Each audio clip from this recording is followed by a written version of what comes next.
Welcome. In this video, you'll learn step by step how to send a video with a text message to a group using WhatsApp Web on your PC, especially with a new update that makes it easier and faster than ever.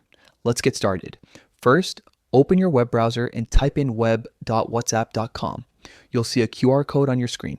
Grab your phone, open WhatsApp, go to the linked devices option, and scan the code. Once that's done, your WhatsApp account will instantly appear on your computer.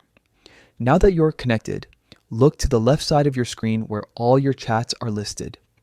Scroll through or use the search bar at the top to find the group you want to send the video to. Simply click on that group to open the chat window. Next, look toward the bottom right corner of the chat. You'll see a small plus icon beside the message box. Click it, and from the options that appear, choose Photos and Videos.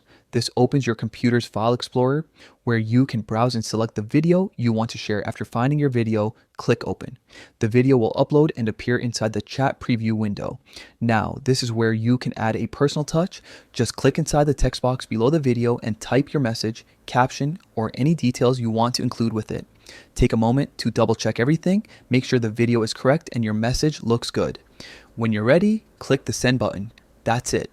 Your video, along with your text, will be sent instantly to the entire group. With this new WhatsApp web update, sending media and messages together feels just like on your phone, but with the convenience of a full keyboard and large screen. It's quick, efficient, and perfect for sharing announcements, clips, or moments with your friends and colleagues. So now you know exactly how to send a video with a message to a WhatsApp group using your PC. Try it out and make your group chats come alive in just a few clicks.